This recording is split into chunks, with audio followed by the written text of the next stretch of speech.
Teaching in Korea is obviously a little bit different from teaching in America. Some of the cultural expectations of my schools have been a little bit different from things that I would normally expect in the workplace.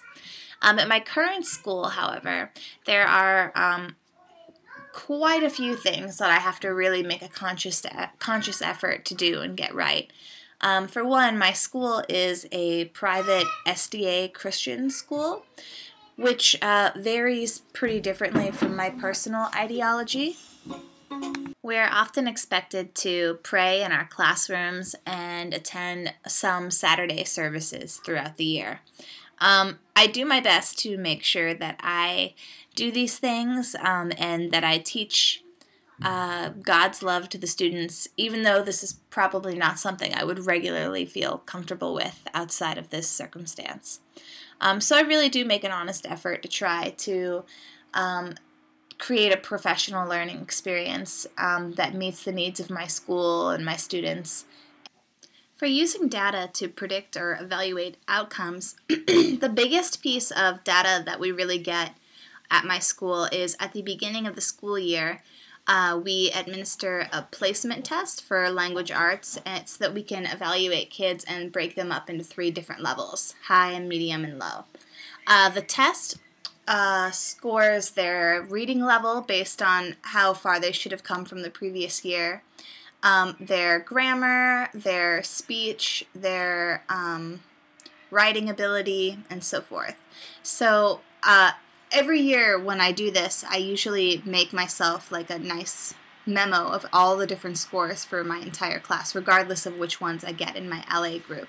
And I try to do a lot more focusing my tests and other lessons to improve on the areas where the majority of my class is weak and sort of differentiate for different groups that need help with reading comprehension or even basic level phonics. Another way that we use data is every week when we give our Let's Review quiz. It's a weekly quiz to test how they've learned things from the previous week. A lot of times this will help determine how much I need to sort of review with them from the previous week, how well they understood things before I can move on to the next lesson. And sometimes it'll give me enough information to know whether or not I need to slow down the lessons or keep them going at a steady flow.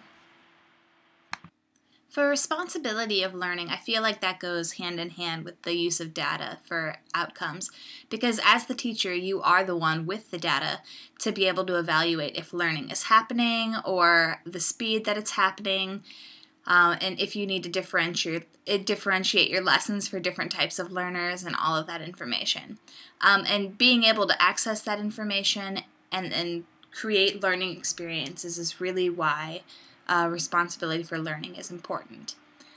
Furthermore, I feel like, again, to bring up the zero alternatives thing that we read in the Teach Now program, after I read that, it really changed a lot of how I teach, because making sure that the students are equally responsible for their learning, I feel like is very important. It's very easy for them to want to slack off and just accept a 0 so that they can be lazy or just not have to do the work that is expected of them. But holding them accountable for their grades and making them complete an assignment, whether it's up to a standard or not, is at least getting them to do it, as opposed to just letting them off easy with a 0. So I feel like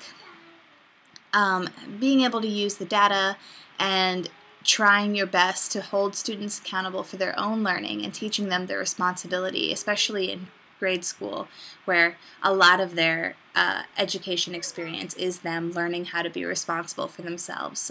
Both go hand in hand in making responsibility for learning work out.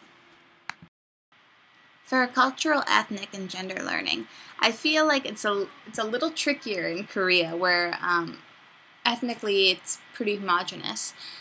Definitely I keep a lot of the Korean culture in mind when I do my teaching. I try to remember Korean holidays, especially like War Memorial Days, because the Koreans are very proud of their historical war victories and everything that's led them up to where they are today. So I try to integrate those into my regular lessons, as well as other things that I know. There are some things in Korean culture that are like shied away from that definitely aren't shied away from in my own culture, so I have to also try and keep those things in mind. One kind of funny example is if I'm screening any videos or anything, like in Korea it's inappropriate to show like a woman's chest or shoulders in any way, so a lot of American films actually have lots of cleavage and lots of shoulder showing, so I usually have to screen things in advance to make sure that it's culturally acceptable for my students.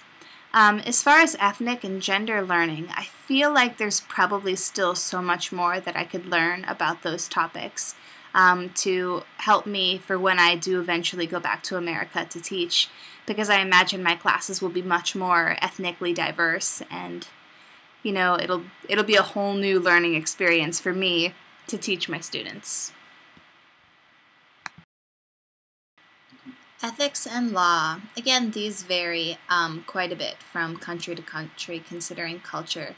One example, the rules in my school, being an SDA school, is we are not permitted to be in the office working in any way, shape, or form on Friday evenings or Saturday before sunset.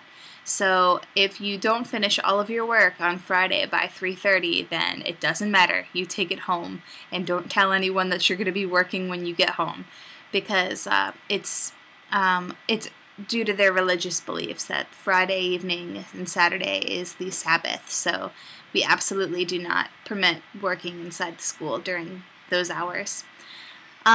Other general laws that differ, I suppose, would be a really funny example is my first year teaching at this school.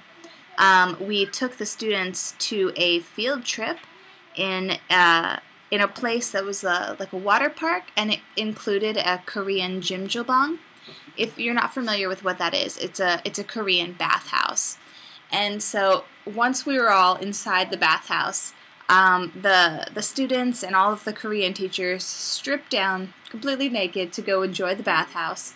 Obviously gender segregated, but the other foreign teachers and I just looked at each other nervously, like, because in our home countries, nudity in front of our students would absolutely never, never, never be acceptable.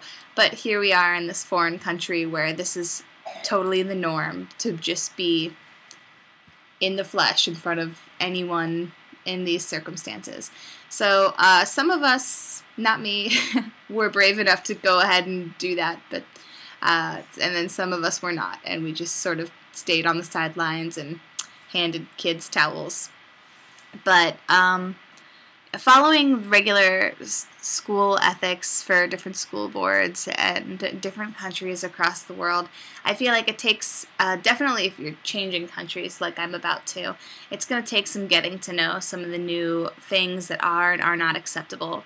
Like, for example, I take a lot of video and photo footage of my students, and I know in America that would probably not be acceptable, especially to post them on my teaching blog or use them in these videos, which I then post publicly on YouTube. So I suppose there'll be a lot of getting to know new laws and rules in a new place, but for here it's been a learning experience in itself, and I feel confident that I've got it down. Thank you.